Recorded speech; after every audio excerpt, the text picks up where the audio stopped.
9 अक्टूबर 12 रबी अव्वल को हिंदुस्तान और मगरबी बंगाल भर में जश्न ईद मिलादुन्नबी के मौके पर जुलूस मोहम्मदी धूमधाम से निकाली गई।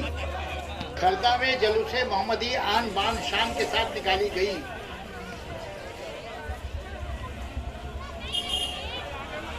네,